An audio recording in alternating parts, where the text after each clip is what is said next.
Bonjour, aujourd'hui je vais vous présenter le nouvel appareil de ZWO, le SeeStar. Donc le SeeStar de ZWO est un télescope automatique permettant de photographier les objets du ciel profond sans s'occuper de la mise en station, le guidage, l'équilibrage de la monture, etc. Tout se fera tout seul. Il suffira de choisir un objet dans le catalogue et le SeeStar s'occupe de tout. Pointage, mise au point et acquisition des images pour faire l'empilement et voir à l'écran en direct l'amélioration progressive de l'image. Il permet également la capture d'images pour le Soleil et la Lune. Par contre, les images des planètes comme Jupiter ou Saturne ne seront pas possibles. Ces objets apparaîtront tout petits à l'écran. Alors ceci est dû à la courte focale d'un instrument et de son diamètre de 50 mm. Dans cette vidéo, on va voir comment mettre en route notre SeeStar. Donc, installation de l'application, installation du SeeStar et premier démarrage, lancer l'application et première connexion, description des différentes fonctionnalités, on verra également le paramétrage de l'application et un premier test du ciel profond.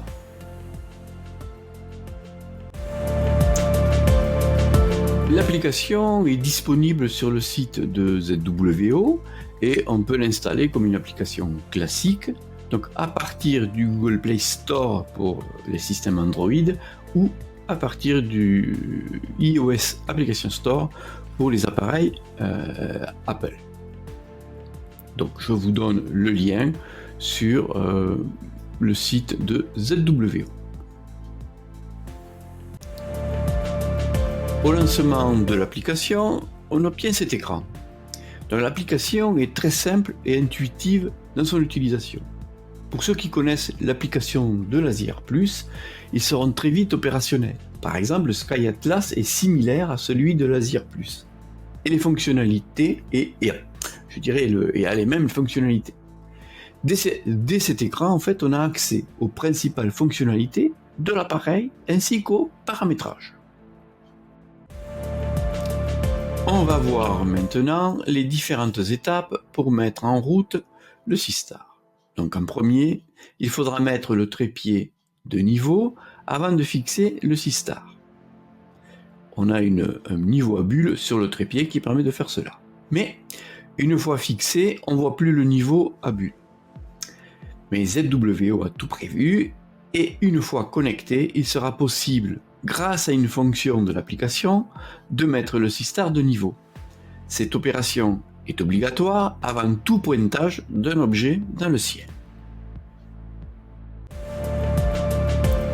Pour démarrer le SeeStar, il faut un appui long sur le bouton de connexion. Une fois allumé, les LED de couleur rouge indiquent le niveau de charge du SeeStar. Alors, je vous recommande, avant de poursuivre les étapes suivantes, de charger complètement le SeeStar. Il faut compter environ 1 heure de charge. Lorsque la batterie est complètement chargée, les 4 LED seront rouges. Il est également possible de démarrer, le SeeStar tout en faisant la charge de l'appareil. Au démarrage, un bip se fait entendre. Puis, lorsque le SeeStar est prêt à être connecté, une voix, mais en anglais, nous dit « Ready to connect ». À l'étape suivante, il faut faire une première connexion en Bluetooth au SeeStar. Il faut donc aller dans les paramètres Bluetooth de la tablette ou du smartphone pour associer le SeeStar. Suite à cette opération, on peut utiliser le bouton « Connexion ». Remarque, il y a dans la traduction de l'interface de l'application des mots ou phrases en français et parfois en anglais. À la première connexion, il faut valider les autorisations de localisation, d'accès au réseau, Wi-Fi ou Bluetooth. Ensuite, grâce à la connexion Bluetooth qu'on a auparavant configurée, le SeeStar apparaît dans la liste des connexions. Et là, il suffit de faire Connect.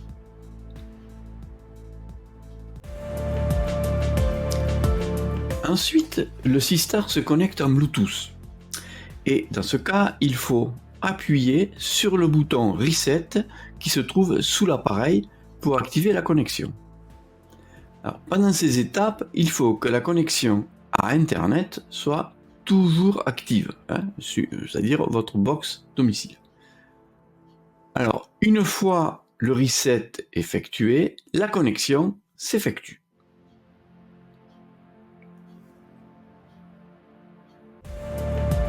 À l'étape précédente, l'activation du SeaStar s'est fait automatiquement auprès de ZWO. Maintenant, le SeaStar doit basculer en Wi-Fi. Donc, il demande donc une connexion au Wi-Fi du SeaStar. Il faut donc aller dans les paramètres Wi-Fi de la tablette ou du smartphone pour configurer le Wi-Fi du SeaStar avec le mot de passe 1, 2, 3, 4, 5, 6, 7, 8. Donc, au retour de cette configuration, la tablette ou le smartphone est connecté en Wi-Fi au SeaStar. Juste après, une recherche de mise à jour du firmware est effectuée. Dans le cas où un nouveau firmware est trouvé, il faut le confirmer et l'installation s'effectue. C'est assez rapide. Une fois la mise à jour terminée, le SeaStar se met en attente d'une reconnexion manuelle. Il suffit alors d'appuyer de nouveau sur le bouton de démarrage de l'appareil. Après ce redémarrage, il suffit dans les paramètres Wi-Fi de la tablette ou du smartphone de choisir le SeaStar et la connexion s'établit de nouveau cette fois automatiquement au Wi-Fi du SeaStar. Le SeaStar est maintenant opérationnel. Lors des prochaines connexions, le SeaStar se connecte automatiquement dès que le Wi-Fi du SeaStar est choisi. Remarque, sous l'indicateur de charge, il peut que le message suivant apparaisse « Device not level ». Cela veut dire que le SeaStar n'est pas de niveau. On verra par la suite qu'il existe une fonctionnalité qui va permettre de le mettre à niveau très facilement. Le premier écran qui apparaît va permettre le pilotage complet du SeaStar. Donc en haut et à droite, on va pouvoir accéder à des tutoriels pour l'installation et l'utilisation du SeaStar. Mais pour l'instant, ces tutos sont en anglais. Plusieurs informations sont affichées. La charge de la batterie, les infos sur la localisation actuelle, les informations concernant la Lune. Ensuite, on aura la liste des modes de capture. Ciel profond, soleil, lune, paysage. On remarquera qu'il n'y a pas de capture de planètes comme Jupiter ou Saturne. En effet, le SeaStar, dans ses caractéristiques courte focale, petit diamètre ne permet pas ces acquisitions. Image trop petite pour l'exploiter. C'est à partir de cet écran en bas, sur le deuxième icône, que l'on va pouvoir accéder au Sky Atlas et choisir des objets à visualiser. Le Sky Atlas pour le SeaStar est tout à fait semblable à celui présent sur l'application de Laser+. Les utilisateurs de Laser+ s'adapteront très facilement à cet outil. Donc l'appli affiche un carré rouge en fait, qui représente la zone de capture. On a une recherche d'objets et lorsqu'on appuie sur ce bouton, on aura des propositions d'objets visibles le soir de la session qui seront affichées automatiquement. Mais il est possible de faire sa propre recherche. On verra tout ça plus tard dans la vidéo. Bien évidemment, en bas à droite, on a le bouton pointage qui va permettre de faire le go-to vers l'objet sélectionné. On a 4 modes possibles: capture des objets du ciel profond, capture du soleil et capture de la lune. Pour le soleil, il ne faudra pas oublier de mettre le filtre qui est livré avec l'appareil. Un mode pour faire des images ou vidéos de la lune est également présent. Enfin, un mode paysage pour une utilisation terrestre. Dans cette vidéo, on verra le mode ciel profond et je présenterai les autres modes dans une prochaine vidéo. Donc dans ce mode ciel profond, plusieurs fonctions utilisables. Une fois l'objet choisi dans le Sky Atlas est pointé, l'écran suivant sera affiché. Donc le nom de l'objet en cours est affiché en haut, ici HIP 115.05. En haut à gauche, le statut de la capture, ici empilement. Sur la droite, la durée de l'empilement en cours. Puis sur le côté, un menu permettant les fonctions suivantes. On pourra activer un filtre anti-pollution. Alors je vous donne un conseil, ne l'utilisez que sur des nébuleuses. D'ailleurs, le SeaStar l'active automatiquement sur certaines nébuleuses qu'il trouve difficiles à capturer. On aura une fonction permettant d'ajuster le contraste à l'écran, une fonction d'annotation sur l'image en cours pour afficher le nom des objets présents, une fonction importante, donc avant de démarrer l'empilement, qui est tout simplement de faire un autofocus automatique. Enfin, on peut revenir sur le Sky Atlas pour choisir un autre objet. Maintenant, en cliquant sur le bouton rouge en bas de l'écran, on pourra démarrer les captures. Le SeaStar capture des images de 10 secondes. Il n'est pas possible de modifier cette durée d'exposition. Je rappelle qu'il n'y a pas de guidage et que c'est une monture azimutale. Au démarrage des captures, le SeaStar commence par une étape de calibration très rapide, puis commence l'empilement des images de 10 secondes. Parfois, certaines images sont rejetées pour l'empilement, souvent dû à des passages nuageux ou à peu d'étoiles détectées. Au fur et à mesure que les images s'empilent, l'image sur l'écran s'améliore. Il faut bien compter une bonne trentaine de minutes pour un résultat correct. Bien sûr, tout dépend de la luminosité de l'objet capturé. Au niveau du paramétrage, c'est assez simple, mais déjà dans cette dernière version, beaucoup de paramètres très pratiques pour l'utilisation du SeaStar. Donc on va avoir la possibilité d'activer un anti-buée, très important l'hiver. Mais attention, ça va consommer plus de batterie. On a la possibilité de faire le réglage de la voix, possibilité d'activer une mise au point, cette fois manuelle, on verra ça un peu plus tard, un contrôle de la mise à jour du firmware. On aura dans les réglages avancés les fonctions suivantes. Activer un arrêt automatique du SeaStar, sauvegarder toutes les images de 10 secondes, donc très intéressant si l'on veut traiter l'objet avec un logiciel externe. Contrôle du niveau et réglage de l'étalonnage de la boussole et calibration du système de prise de vue. Donc, il est à faire obligatoirement à la réception du SeaStar, dû au transport. Ensuite, ce calibrage permet d'avoir ensuite un bon pointage, par exemple, de la Lune ou du Soleil. Maintenant, on va voir tout ça en utilisant le SeaStar.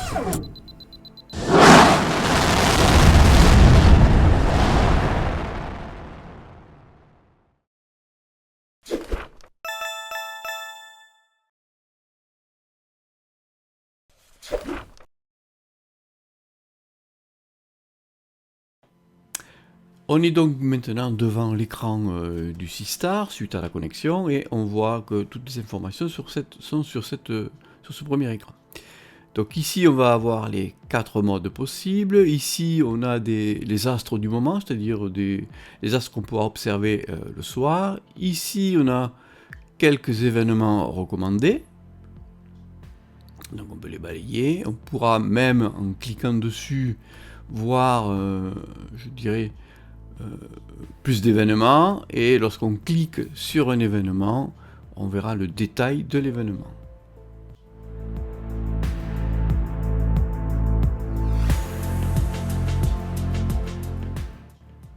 Donc voilà, donc ici vous voyez, il y en a pas mal. Et évidemment on a les dates. Bon, certains événements sont maintenant passés. Donc vous voyez, quand on clique dessus, on peut voir en détail ce qui se passera lors de cet événement, mais c'est pour l'instant en anglais. Espérons que ça sera traduit en français un jour.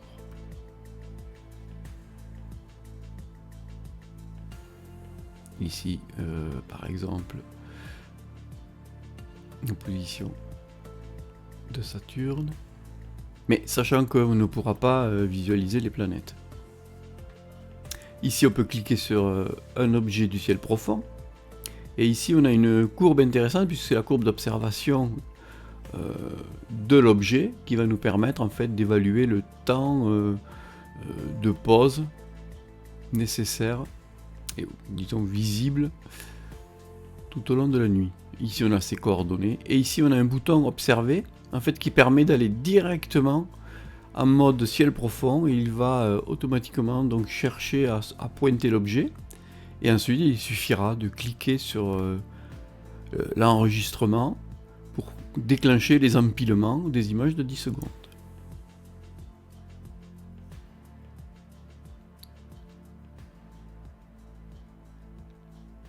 Donc voilà, donc on a pas mal d'événements. Ici, si on fait un premier essai sur le mode paysage, d'ailleurs c'est commode puisqu'on pourra le faire en pleine journée. Donc ici on a une petite interface assez simplifiée et j'ai appuyé sur le bouton autofocus. Donc il va essayer de faire la mise au point automatique sur là, par exemple, moi j'essaie de viser donc un sapin qui est assez loin et il va donc faire la mise au point. Donc je vais déplacer, vous voyez on a un joystick qui permet de déplacer le télescope, le SeeStar vers l'objet. Alors c'est un joystick assez sensible donc il faut être assez doux pour le manipuler. Donc voilà, donc il fait la mise au point.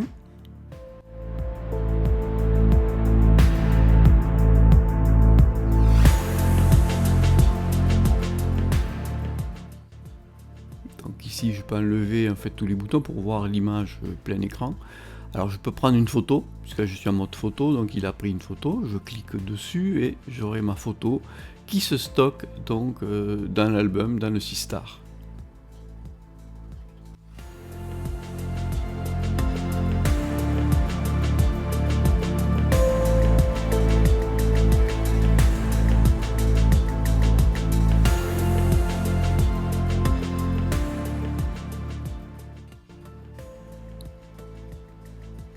On a aussi un mode vidéo.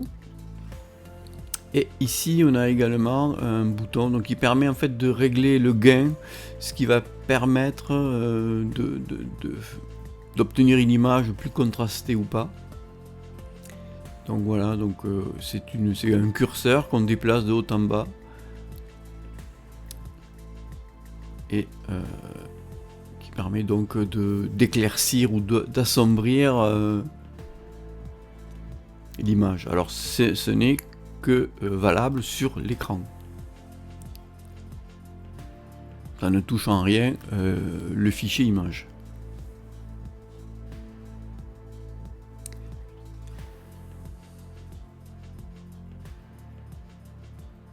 Donc voilà pour ce premier essai, ce test en fait avec le mode paysage, bon, qui est assez simple d'utilisation. Et on va passer maintenant sur le paramétrage.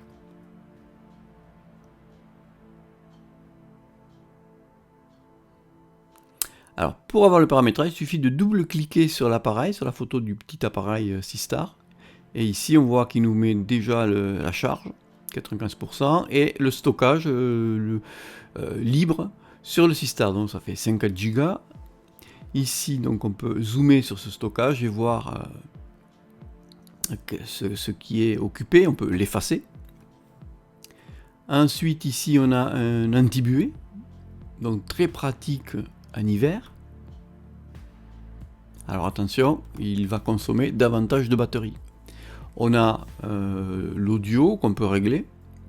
Ici c'est le Wi-Fi, donc c'est la connexion Wi-Fi. Et ici on voit que je suis en mode infrastructure puisque j'ai mon réseau domestique qui est connecté.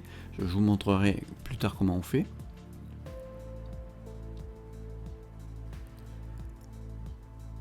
Ensuite, on a un réglage manuel de la mise au point. Donc, on va pouvoir activer cette option. Et dans ce cas-là, dans le mode ciel profond, on aura sur le côté droit des icônes qui vont permettre de faire la mise au point manuelle. Donc ici on a deux compteurs de la mise au point. Un qui est la mise au point optimale à partir de laquelle il va commencer à faire son autofocus.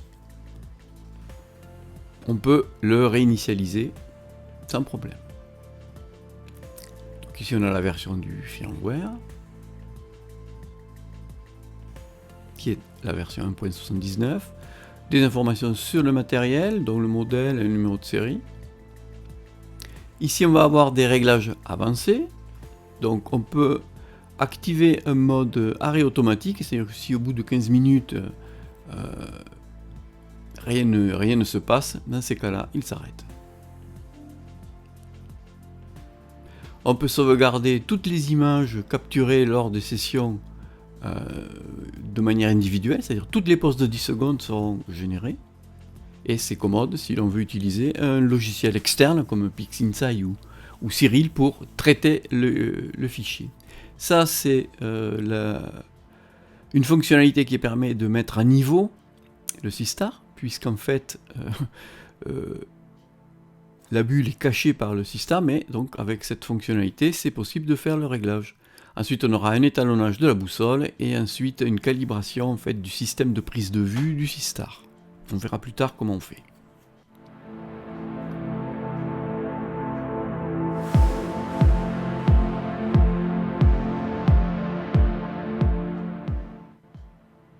Et en bas, on aura un interrupteur qui permet, ici, en le faisant coulisser, d'éteindre le Sistar.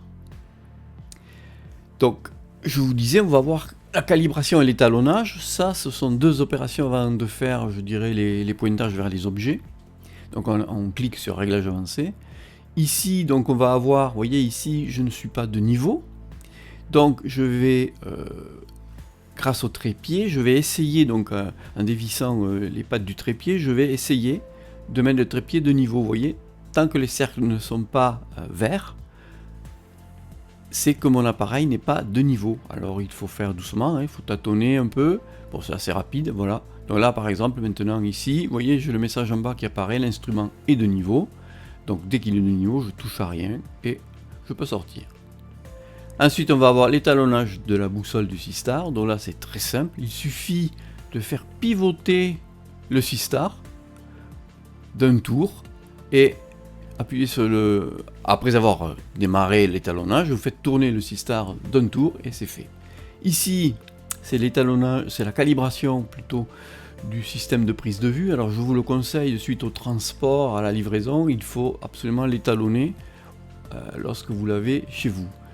Donc c'est très simple, il suffit de cliquer sur étalonner et voilà, il dit que la calibration est faite avec succès et on fait récupérer et là tout est ok. Donc il faut le faire après la mise à niveau du Sistar.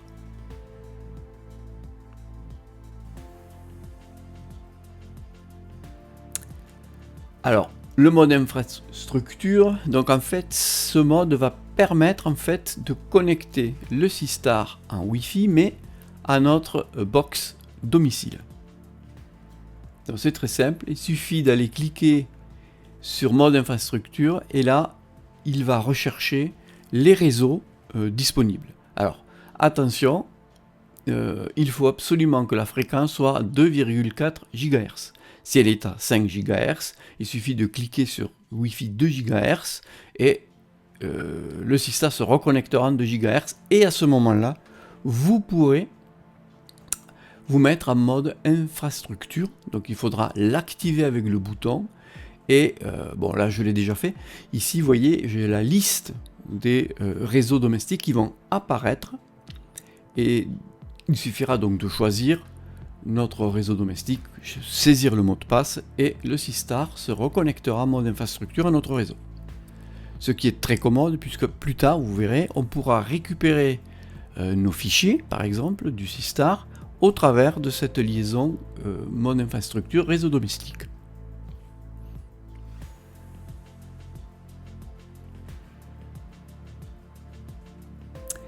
Alors, maintenant, le Sky Atlas, donc le Sky Atlas, donc comme je disais dans la présentation, ceux qui ont déjà l'ASIR+, c'est le même fonctionnement. Donc le carré rouge qui est à l'écran représente donc le capteur. On a ici un bouton pour rechercher des objets, donc il en propose un certain nombre, mais rien ne nous empêche d'accéder au catalogue et d'en choisir un. Il suffira soit de centrer l'objet, et dans ces cas-là, il le centrera sur le Sky Atlas, et ensuite on fera un pointage. Sinon, carrément, on choisit l'objet et on clique sur le bouton Observer.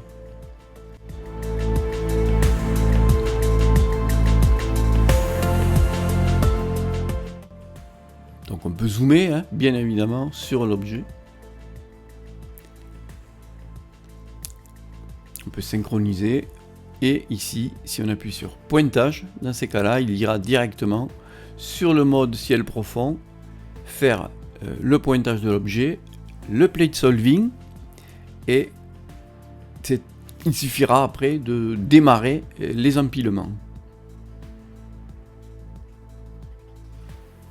Donc voilà, donc c'est vraiment le même fonctionnement que sur l'ASIR+, mais même si on ne connaît pas l'ASIR+, c'est très facile. Donc on peut choisir des nébuleuses, des galaxies. Voilà, donc là il a choisi une nébuleuse.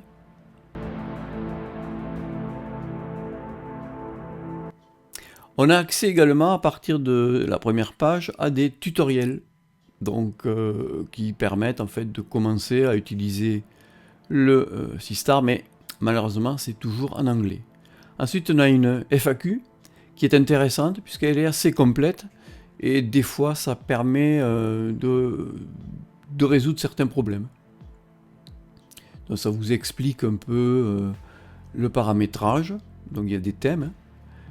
Et par exemple ici, elle vous dit est-ce que le Bluetooth, la communication, quelle est la distance que permet le Bluetooth ou le Wi-Fi. Donc le Bluetooth c'est 5 mètres et le Wi-Fi ça peut être 20 mètres, de 10 à 20 mètres. Donc j'ai fait quelques tests et je suis à 15 mètres et ça fonctionne.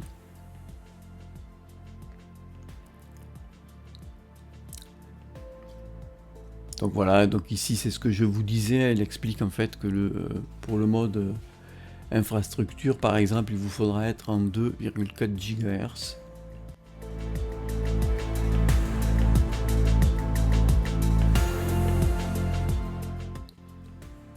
Donc voilà, vous pouvez regarder cette FAQ. Parfois il y a donc vous pouvez utiliser le traducteur. Il suffit de recopier le texte dans le traducteur Google par exemple et vous aurez la traduction.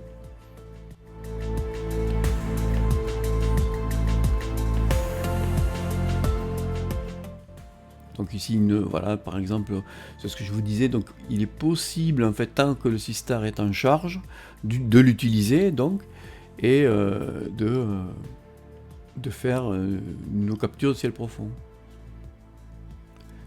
Donc la batterie est donnée pour 6 heures.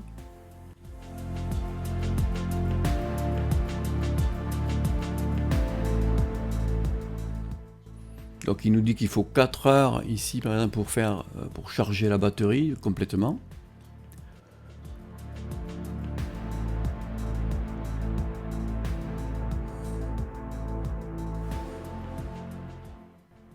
Donc voilà, donc ici il nous dit qu'il faut que les LED soient rouges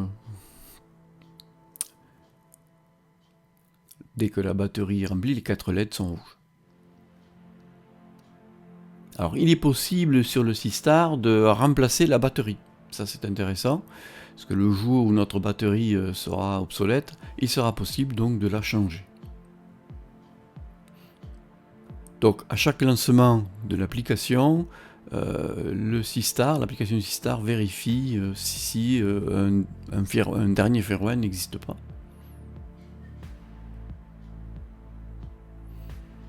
Donc voilà, donc il y a pas mal de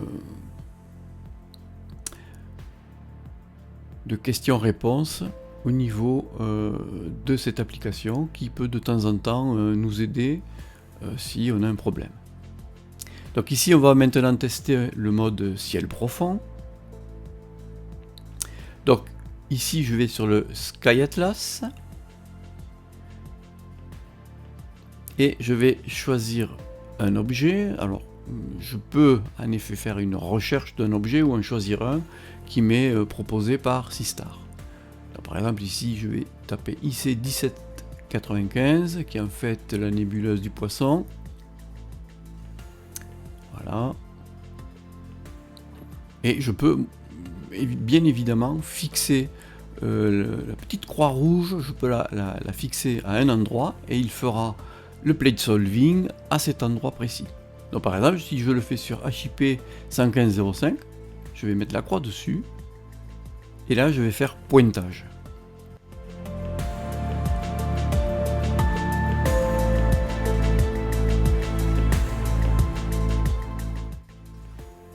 Donc voilà, donc j'ai démarré le pointage et ici en fait on voit que j'ai lancé déjà l'empilement pour aller plus vite dans la vidéo, sinon c'est un peu long.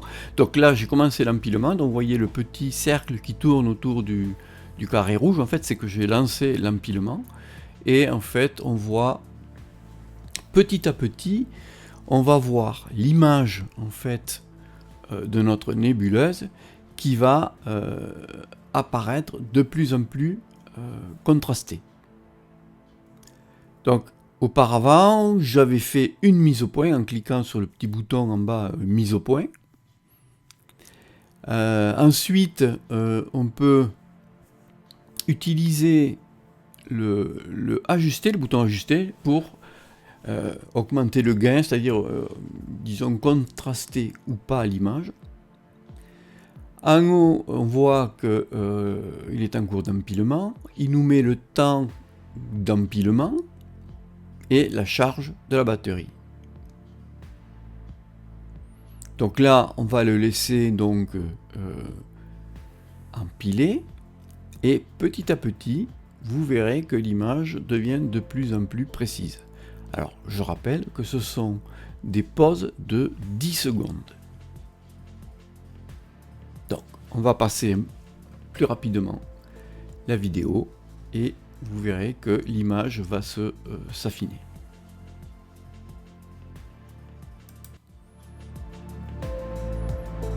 Donc, on va laisser le SeaStar travailler. Et petit à petit, vous allez voir l'image s'améliore.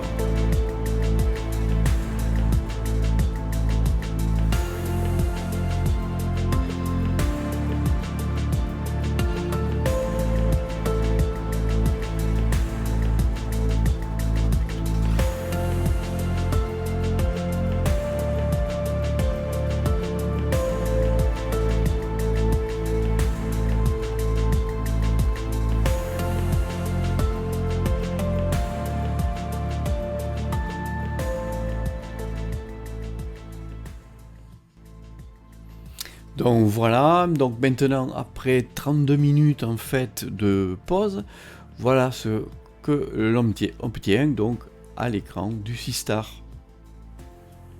Donc ce qui est pas trop mal, hein. On peut pas dire que ça soit vraiment mauvais, on peut déjà voir la nébuleuse et pouvoir la montrer. Alors on va voir maintenant le transfert des fichiers. Donc si je suis en mode infrastructure, en fait, comme ici, en fait, c'est très simple, puisqu'en fait on va pouvoir se connecter directement avec notre PC ou notre Mac au répertoire du SeaStar, puisqu'il est sur notre réseau.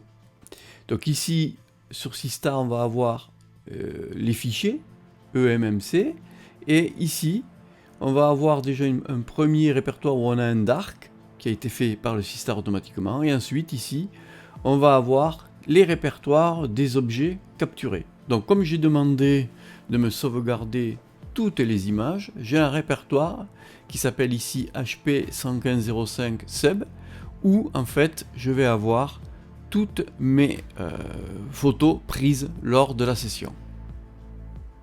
Donc j'ai des JPEG et des FIT, donc ce qui m'intéresse ici ce sont les FIT. Donc je vais pouvoir, je dirais, transférer tous ces FIT vers mon PC ou mon Mac et pouvoir traiter l'ensemble de ces lights avec par exemple Cyril ou PixInsight. Donc je peux choisir ici une brute avec PixInsight pour voir ce que ça donne. Donc c'est sûr, hein, ce sont des pauses de 10 secondes. Et si on fait un petit traitement rapide, ben, on obtient une image comme celle-ci, bon, qui est pas trop mal, hein, et qui permet vraiment d'utiliser les images générées par le SeaStar et avoir quelques détails supplémentaires avec un traitement, avec des logiciels comme Cyril ou PixInsight. Alors, ce SeaStar, ce n'est pas un jouet, c'est clair. Il a des capacités impressionnantes et je trouve que son utilisation est vraiment très très simple. Elle est presque intuitive, je dirais, puisqu'il suffit de poser notre appareil sur une table dans le jardin et ensuite de choisir donc un objet dans le catalogue et de lui dire ben, observe, et dans ces cas-là il va pointer, faire l'autofocus et il nous suffira à nous de lancer l'empilement pour que petit à petit son image apparaisse. Ce qui veut dire que dans une nuit par exemple, si on a des amis etc. qu'on veut leur montrer rapidement des objets du ciel profond, on pourra faire plusieurs objets dans la soirée sans aucune complication. C'est-à-dire qu'on pose le SeaStar et ensuite tout se passe tout seul. Donc voilà ce que j'avais à dire dans cette première partie de présentation du SeaStar. Je prépare une deuxième partie où on verra les autres modes de fonctionnement, par exemple le mode lunaire ou le mode soleil, et quelques précisions sur quelques accessoires supplémentaires qui sont nécessaires pour obtenir peut-être de meilleurs résultats. Alors merci d'avoir suivi cette vidéo et je vous dis à bientôt.